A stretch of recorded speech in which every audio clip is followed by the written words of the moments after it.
Legacy can be an expensive format, but you don't have to be Jeff Bezos to compete in it. Whether you're preparing for Eternal Weekend or just want to show up to some locals and win a trophy or two, I have 5 budget Legacy decks to bring home a trophy with today.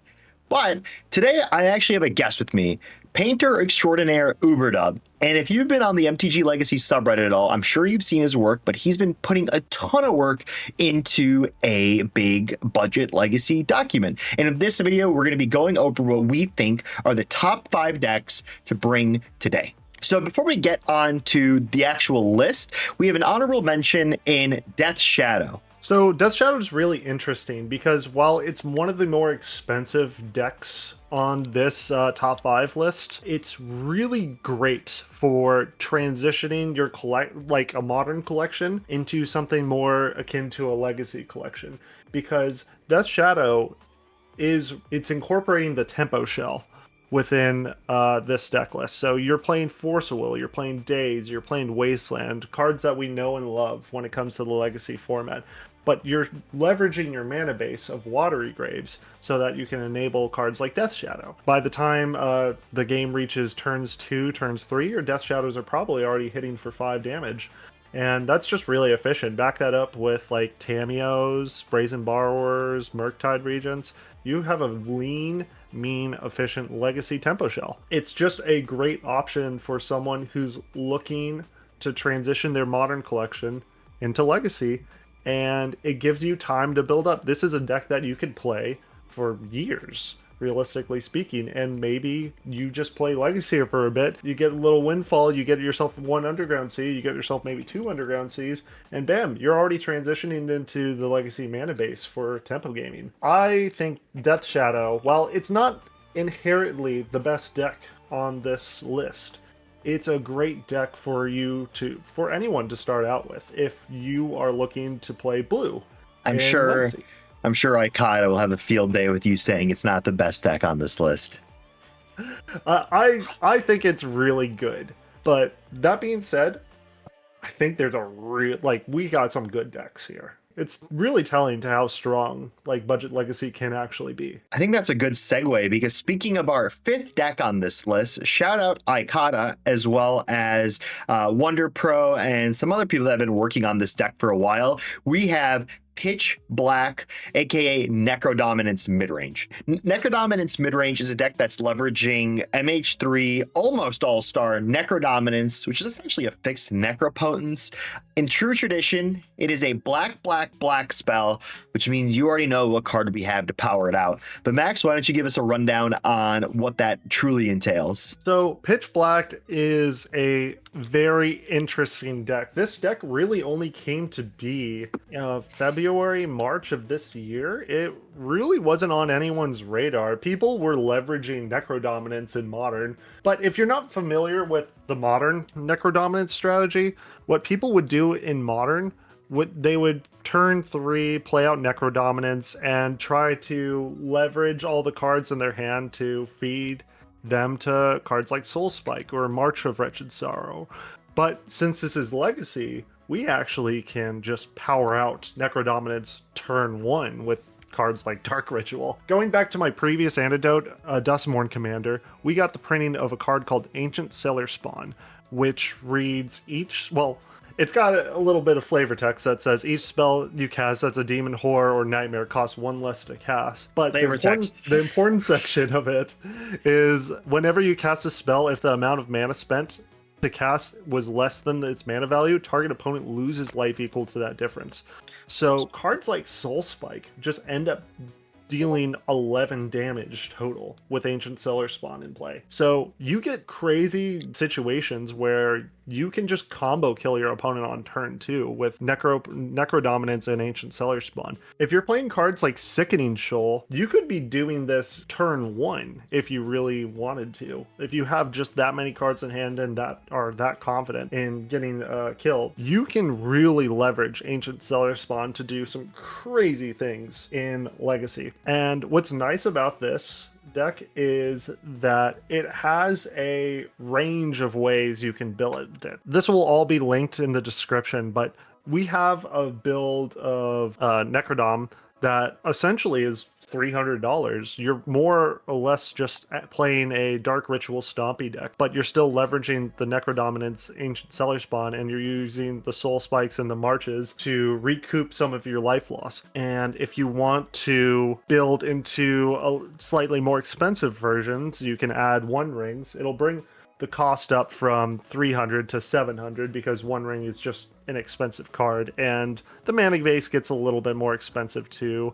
This version's playing Peat Bog. You have Orcish Bowmasters, so you're trying to do a little bit more legacy appropriate cards in the deck. And the final version, which is one of the most expensive decks on this, is with Chrome Mox, because Chrome Moxes are like 100 a piece now. It's crazy how much Chrome Moxes are. But you're very much trying to use One Ring and Necrodominance and really trying to get as much cards in your hand so that you can pitch. And this version also runs Shieldred, which combos with both One Ring and Necrodominance, allowing you to gain life instead of lose life when you draw. But I like this deck because, once again, it has a gradient to where you can build. You can start off with the cheapest version and work up to the most expensive version. And then once you have that, you can use like cards like Chrome Mox, One Ring. Maybe if you could probably even throw Ancient Tomb in this deck. I know it's a mono black deck, but you probably could throw a one of Ancient Tomb in this if you really wanted to. You can start leveraging those cards and building into other strategies, which is like, it's a big problem when people look into entering Legacy, is how do I get in? And this is the perfect answer, in my opinion. If you want to do mono black Dark Ritual gaming, this is how you enter the format. And also, like, on top of that, like, all these decks play like 4 Thoughtseize, 4 Duress, so combo is never going to be a huge concern with this deck. You're always going to be able to see what's going on in your opponent's hand. If you don't want to focus on this kind of like cross between mid-range and combo and having that explosiveness, but you really want to dial in on that explosiveness, next up we have Ruby Storm. So Ruby Storm, much similar to its modern counterpart, as I'm sure you've seen if you've played Modern at all, leverages the mana reduction abilities of Ruby Sapphire as well as Ral, but then you also get the Legacy suite. Max, why don't you talk to me a little bit about what you gain in the Legacy version of this deck? As you mentioned, Ral is effectively working as the Ruby 5 through 8. But what's interesting about Ral is that, unlike Ruby, once you cast 7 or 8 spells, you're really trying to flip them, because the ultimate ability allows you to cast a crazy amount of free spells, 8 free spells from the top of your library, and from there you can cobble together a win. But what really does make this deck completely different from the modern counterpart is that you can go so much faster, so much quicker. A lot of people talk about how modern Ruby Storm, you can win as early as turn 2. That is still true for this deck, but you have so many more consistent turn 2s. A lot of the time you'll see the modern Ruby deck can fizzle because they have to run a lot of dead cards. And this deck can be substantially more efficient. You're playing less rituals, but the rituals you are playing are just so much more powerful. You also get to very much leverage defense grid because you're also an Ancient Tomb strategy. You get to play Sandstone Needle, which is inherently a ritual. You just get to power out so much quicker compared to these other decks. You can resolve a Ruby and win the same turn, which is so important, I think, in Legacy. Being able to present your combo cards and cobble together that same turn win.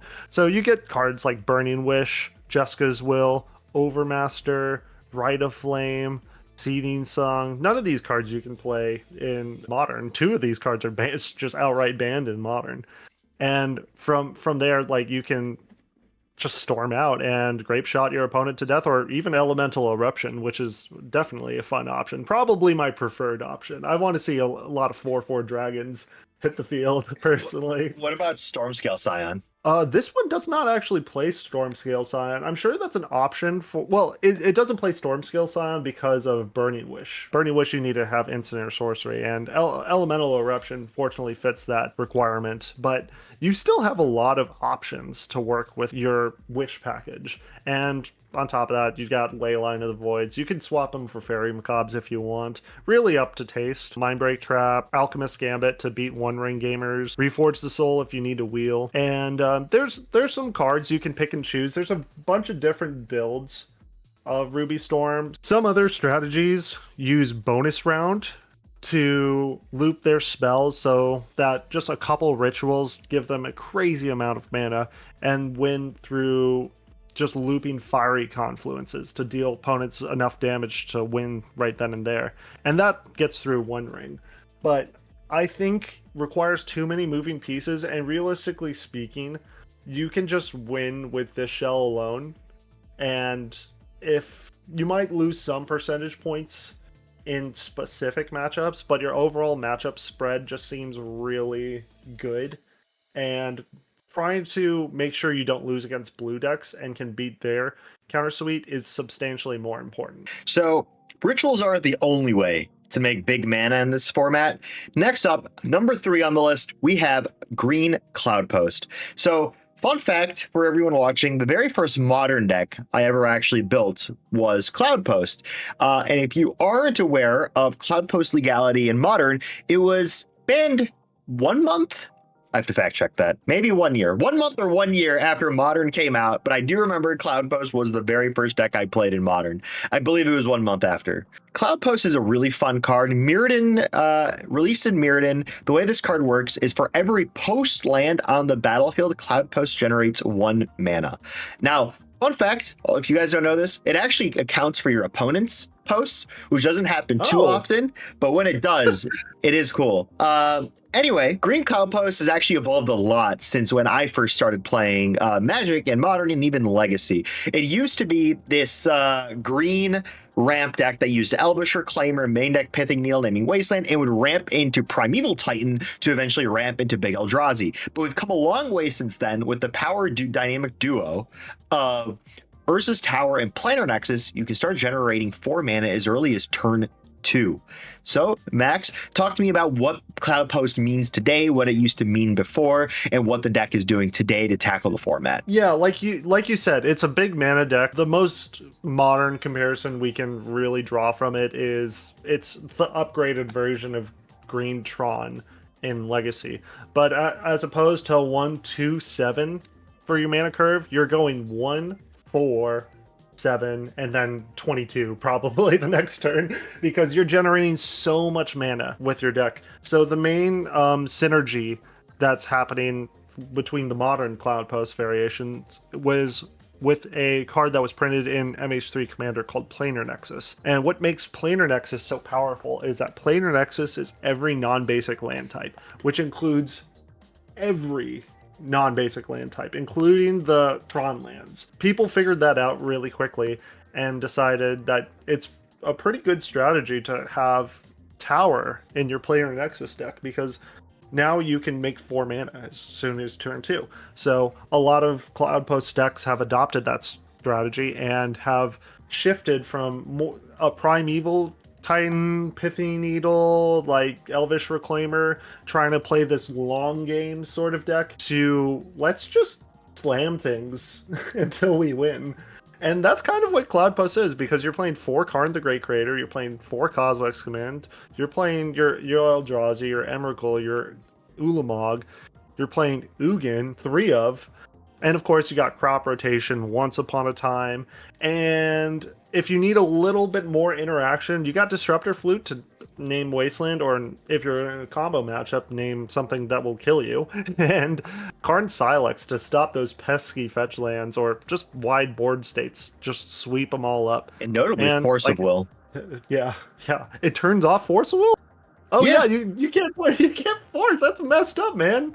I didn't even realize that. Yeah, this deck has so much more interaction than it used to, because Cloudpost was a deck that was meant to beat up on the dirtily control strategies. But since that isn't a huge portion of the meta right now, it's forced Cloudpost to go substantially faster. And fortunately, they have the mana base to facilitate that now. Yeah, just using banned from modern lands and like utilizing them to give a inevitable and crushing endgame with cards like Ayavugan as well.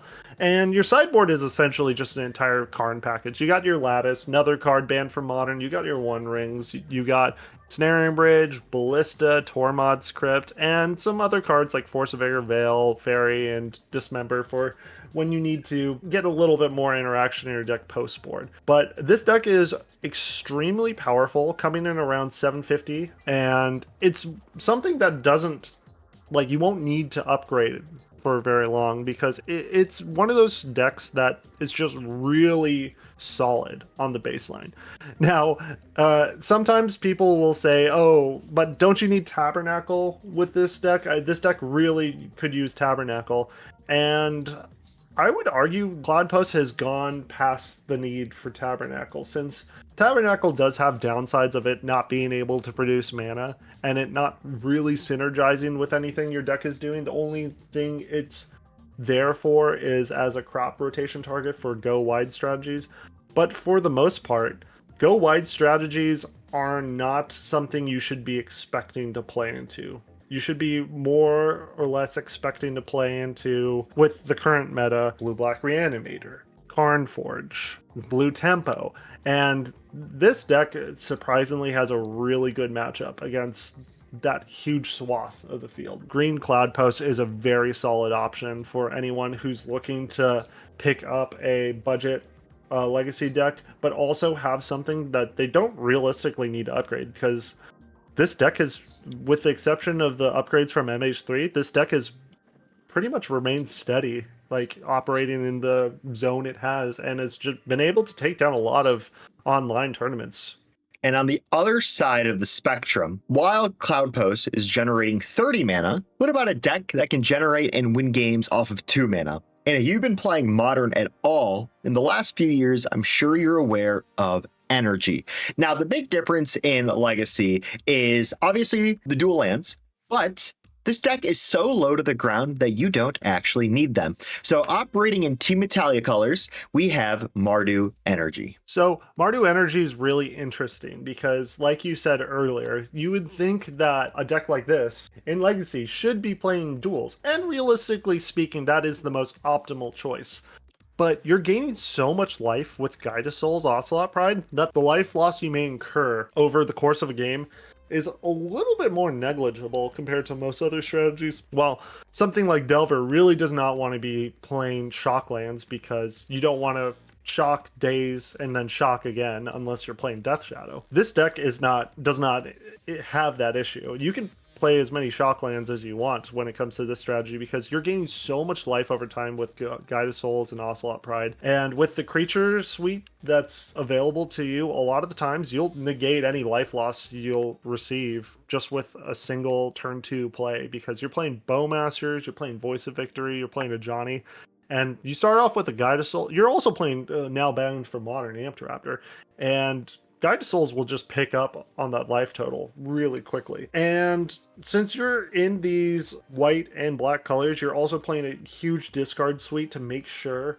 you don't lose to combo. That's going to be a pretty big trend. These decks are very much respecting the combo meta that Legacy is currently going through right now. So you're playing your 4 Thoughtseizes, you're also playing Cabal Therapies, which can help flip your Ajani, and utilize some of the extra material you may have left over from Voice of Victory or Orcish Bowmasters. Then you're also playing Sword Splashers plus Static Prison. So you're playing the best removal spell printed of all time, and arguably one of the second best removal spells. Static Prison is just a messed up card. For 1 mana, you could just exile any non-land permanent, as long as you pay the energy cost. And energy is going to be a plenty in this deck, so that should not be a concern. You're also playing Goblin Bombardment to help flip the Johnny in combo with the 0 ability. And then to top it all off, you're playing Karakas, Wasteland in this low-to-the-ground. Practically speaking, it's a tempo shell, because you're just accruing so much value that your opponent can't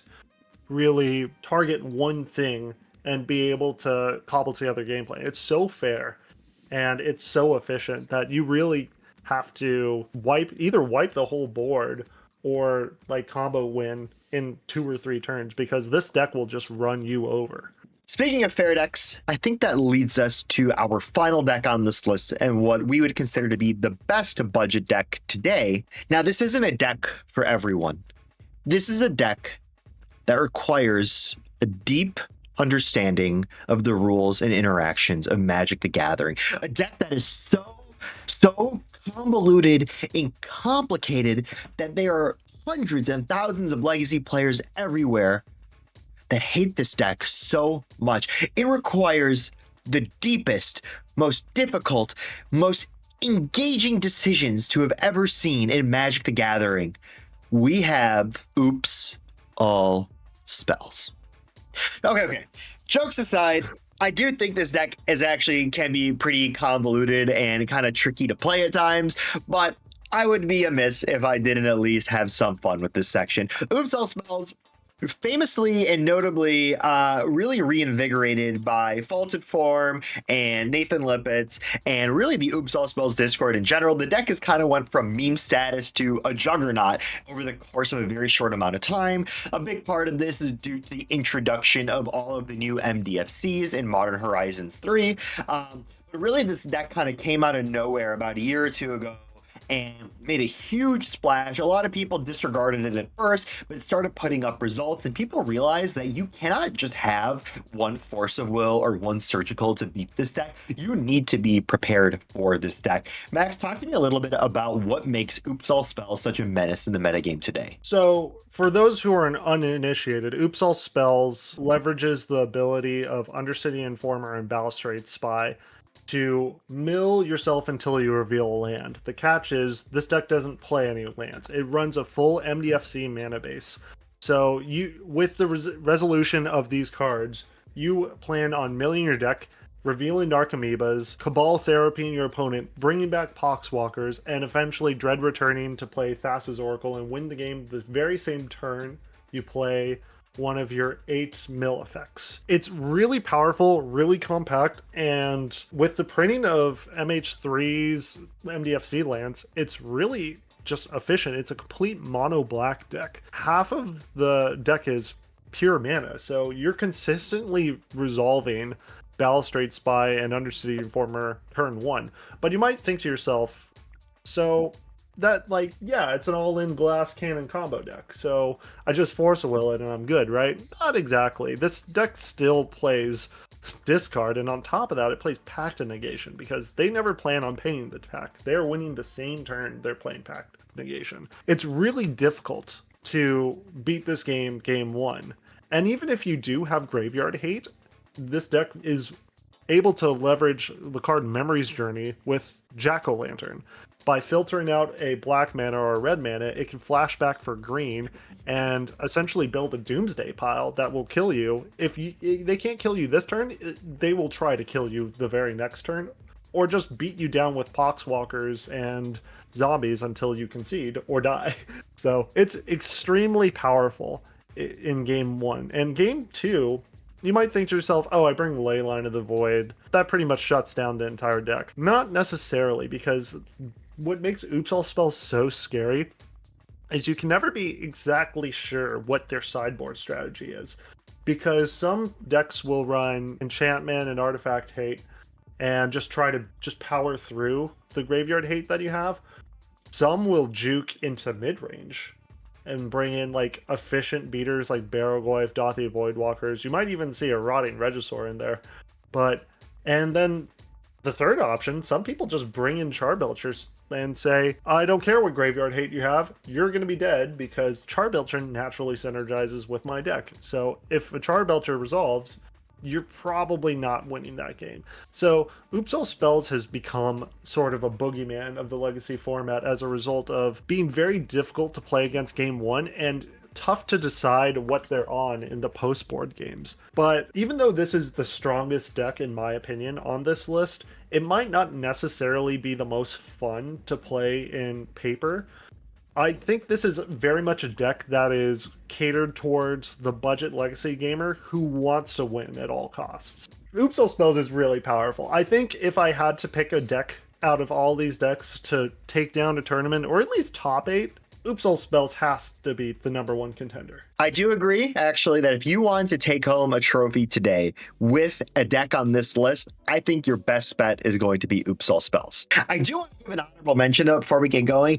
Over the last week or two, I don't know when this is going to be uploaded, but a little bit ago, I was at an NRG Legacy tournament, and it was actually a very budget burn deck that took it down. Now, we'll have a link to all of these decks in the comments below, so you can take a look. We'll also have a link to the document that Uburdub has been working on over the last few months.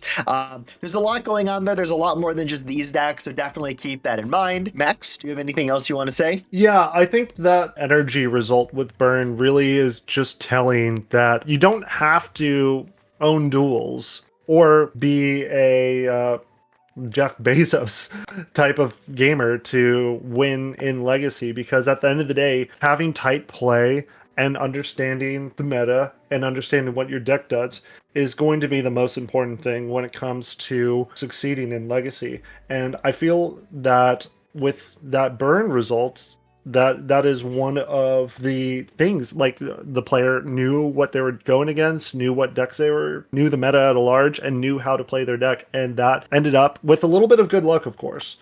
All that accumulated into a tournament takedown. And they even mentioned in the post-tournament report that this document that will be linked in the description ended up encouraging them to play Legacy, or at least build the burn deck. I think that's the important thing. Legacy is such a fun format that I want as many people to have that same sort of, what's the word? I have a loyalty to this format at this point. I just think it's so much fun. It's my ideal way of playing Magic, and most people just haven't had the opportunity to play Legacy because of the cost barrier. But I think once people get into it and once people start dipping their toes in the water, they're going to realize how much fun it is. I agree. I've been playing Legacy. I've been playing Magic since Cold Snap. And after all these years, the only format that I still to this day will play is indeed Legacy. So thank you guys for watching. I hope you guys enjoyed it. Again, let me know what you guys think in the comments. Would love to hear your thoughts. We'll have links to everything below. And I hope to see you guys again for the next video.